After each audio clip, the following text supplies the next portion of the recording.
Hello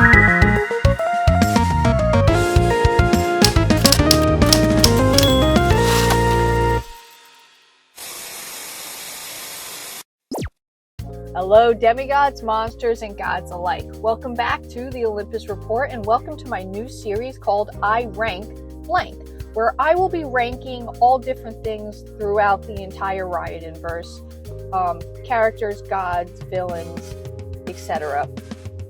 But before we hop into our video, you may be noticed I'm wearing a brand new The Olympus Report t-shirt. You may be asking, how can I get my hands on one of these? Well, you can, as of right now, but I am giving away one to a very lucky winner. All you have to do to enter is head over to my brand new TikTok page at Percy Jackson Show News and give it a follow, and everyone who gives it a follow will be entered. Now that that's out of the way, let's hop into our video.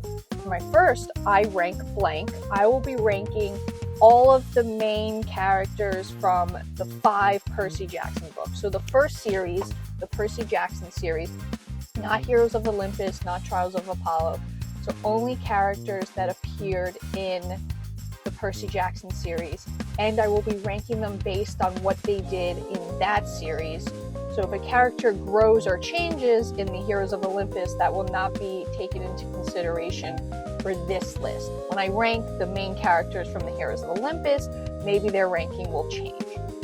Now, this ranking is based on my personal opinions of the characters and how I feel overall they impacted the story. In this list, I'm not including any of the gods or titans, so just the characters, the demigods, and mortals, and so forth. So let's hop into our list. So I've got a very simple tier list right here. We've got our first category, gods. Top of the list, you can't get better than this. You are immortal, you are all time. Then the next level down, still really good. You're iconic, you're remembered, but you're not quite on the level of God, but still fantastic. Demigods. Then our middle tier, mortal. You're decent all around, great. Nothing bad about you, nothing extraordinary about you. And then Fields of Punishment. Characters that, are okay. They're not quite the worst of the worst, but they're really not the best of the best. And then we have Tartarus. The characters that I don't like and are just the bottom of the bucket, in my opinion. So, without further ado, let's start. So, up first, of course, we have Percy Jackson. Where am I putting Percy Jackson? Well, he has to go in the God tier. I mean, Percy is who started everything. Without Percy, there would be no RiordanVerse. Without Percy, Kronos would have won. Without Percy, Gia would have risen. Percy is the GOAT. He is the greatest of all time, and he was actually offered godhood, so it is fitting that he is placed in the God tier.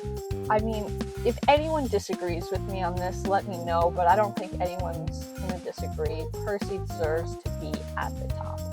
Up next, Percy's other half, Annabeth Chase. Alright, where should Annabeth go? Alright, I may be getting some hate from this, and guys, I love Annabeth. She is one of my favorite characters of all time, but I'm going to put her in demigod, at least for the Percy Jackson series. I mean, she was a key player. Percy definitely could not have done it without her. She's fantastic. She uses her wits. She's also super strong. But I just don't think in the first series she quite rose to the level of God. Up next, everyone's favorite goat boy, Grover Underwood. And Grover, again, I love Grover. I'm going to put him also in demigod. And I'm trying to really limit the God tier. But again, demigod, this second tier is still really fantastic. Grover is amazing. Again, Percy couldn't have completed his quests without Grover, so Grover gets ranked in all-time greatest heroes. Up next, we have Tyson, Percy's half-brother. And for Tyson, I love Tyson, guys. He's a lovable goofball. I'm gonna put him in mortal, mostly because he showed up in the Sea of Monsters and he was fantastic and he helped a bunch, but then he kind of didn't show up too much in the series. I mean, he pops up from time to time and he's there. He's helping Poseidon's army, and I mean, he becomes a general and leads an army in the last book, which is incredible. But for me personally, I think he's just good. He's okay. There's nothing wrong with Tyson. I don't think there's anything fantastic about Tyson. Next, we have Thalia. I am putting Thalia in the God tier. I think Thalia is fantastic. She's such a well-written character. Tragic background, really came out on top. I mean, she died, became a tree, and then came back. And then, despite everything she had set up until that point, decides to join the Hunters of Artemis just to mess with the gods and be like, you know what? Nope, I'm not going to be part of your prophecy. Not me. Iconic character, so I think definitely lives on immortally in the God tier. Up next, everyone's favorite son of the underworld, Nico D'Angelo. Now, I definitely feel like I'm going to get some hate for this, but I'm putting Nico in demigod, at least for the Percy Jackson series. I do think this will change when I rank Heroes of Olympus. But for right now, I mean, Nico, he was key in the Battle of Manhattan, leading the underworld army with his father, Hades. That was incredible. He kind of had his ups and downs in the Percy Jackson series, though. And at times, I kind of just wanted to take him and shake him and be like, snap out of it. So, as of right now, iconic, but not level of God.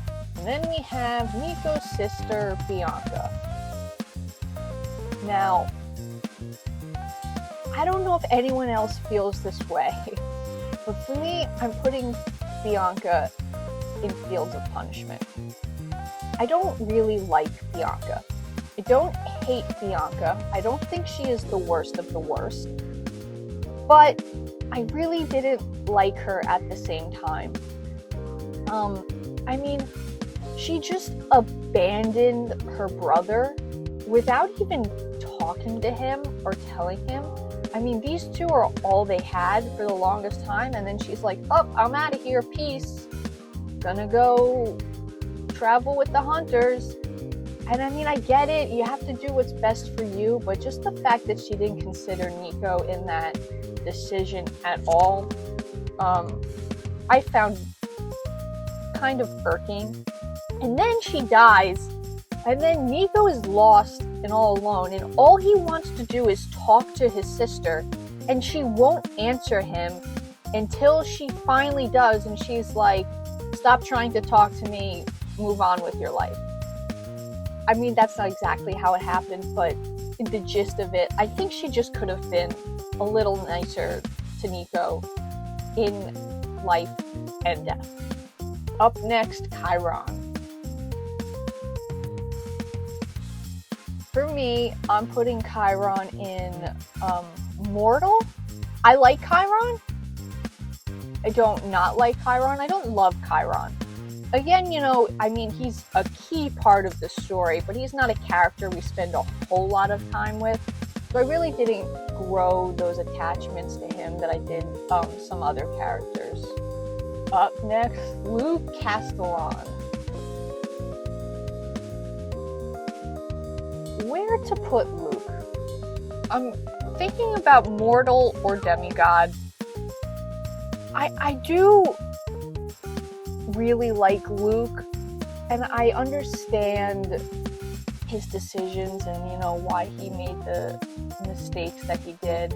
He did redeem himself in the end. So I am going to put Luke in demigod. I think the guy deserves it.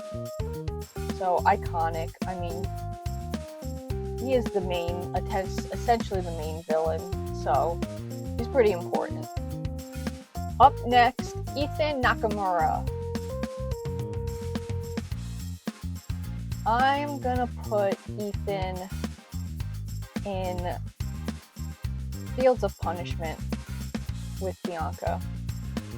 I didn't really like Ethan. I feel like his character wasn't developed as well as it could have been. I mean, it was just kind of like, oh, the minor gods aren't recognized, so I'm gonna turn on all of divinity. Like, I just felt like he could have been developed a little bit more. But definitely a kick-ass character. I personally didn't love him too much. Up next, Trevor and Connor Stoll. Travis and Connor are going in mortal. Very much like them, have nothing against them. Again, I think they're hilarious. I mean, they're in such few parts of the book, but yet they're such well-known characters and iconic, which I think definitely says something. Okay, and now we've got Selena Beauregard. I don't like Selena Beauregard. I'm sorry if she's your favorite character. I don't like her. I think she was self-centered. I mean, obviously not as much as Drew. In fact, I think I even like Drew more, because at least Drew's not fake. I mean, she is what she is, tells it up front. But Selena, like, the only reason she redeemed herself and sacrificed herself was because her boyfriend died. Like, the decision she made got her boyfriend killed, and then she was so upset that her boyfriend died that she then decided to fix things. But it's not like she had a coming to moment where she was like, what I did was wrong. It was more like, oh, my actions got someone I loved killed, so now I'm going to redeem myself. But before that, I mean, like, she was a spy. She turned on, like, all of camp because Luke was hot. Like, that's not a good reason to betray everything you know. I don't like the character. It was devastating when she died. That was a really impactful moment, but as a character, I don't like her. And then we have her better half, Beckendorf. Even though Beckendorf is in such a small part of the book, I really like him. I don't think he quite gets to the rank of demigod, but he's definitely immortal, and I wish him and Leo could have had a moment to meet. I think they would have gotten along together really well. Really love Beckendorf, great character. Just don't know if he's iconic enough to be in the demigod tier. Up next, Rachel Dare. I really don't have anything negative about Rachel Dare, but I really don't love her character either, so she's also going to pop into the mortal tier right here. She annoyed me a little bit in the beginning, but in the end she definitely grew on me. So for me, again, middle tier. Alright, everyone's favorite bully, Clarice. I think Clarice deserves a spot in demigod. She definitely started off harsh, and I personally didn't like her. I was like, who's this punk picking on Percy? But I mean, she's had some pretty great beats throughout the 5 books, and I mean, without her, they definitely wouldn't have been able to defeat the Drakon in The Last Olympian. So I think definitely an iconic character. Really loved watching her develop. So for me, demigod. Alright, Zoe Nightshade. Artemis's first lieutenant. I like Zoe. Again, nothing too negative to say about her. I enjoyed her dialogue. I thought it was funny. When she didn't get the damn jokes, that's great. Her old English. I love her interactions with Thalia. Again, not super attached. Nothing negative to say. So, mortal. Alright, Calypso. Okay, this may be another controversial placement. I didn't really like Calypso in the Percy Jackson series. By book 4, I was fully on the Percabeth ship. I wanted Percy and Annabeth. And Calypso comes in and even more so than Rachel really kind of put that in jeopardy. I really thought at one point maybe Percy would go back. And again, we didn't spend a whole lot of time with her in the Percy Jackson series. So I didn't really get to know her that well, but just my first impression, I wasn't a fan. And finally, Sally Jackson. I think Sally deserves to go in the God tier. If you think I'm wrong, let me know. But I mean, come on. How can you not love Sally Jackson? She is the best parent to Percy ever. And really, anyone that Percy brings home, she cares for and takes care of and doesn't ask questions. She's always there for Percy. And she is so understanding, like, oh, I gotta go on a quest. Oh, I'm disappearing for a year. Sally's like, you know what, Percy? Not cool, but I get it. I understand. And I'll be here to make you blue cookies when you come home. I mean, she lived with an abusive husband for years for her son, and I think that just says it all. You don't get better as a parent than Sally Jackson. So Sally Jackson deserves that immortal tier of godhood. And that brings us to the end of our list. Those are all the main characters I think are part of the Percy Jackson series. If I missed any that you think are key players, let me know in the comments down below. Again, this was just the 5 Percy Jackson books. The Heroes of Olympus main characters will be next, and maybe some of these rankings will change in my mind as the characters grew and changed and so and whatnot. But for right now, I hope you enjoyed this video. Let me know if you agree with anything I said or strongly disagree with anything I said down in the comments below. But for now, that's all I have for you, so I'm signing off. And please, always remember to stay safe.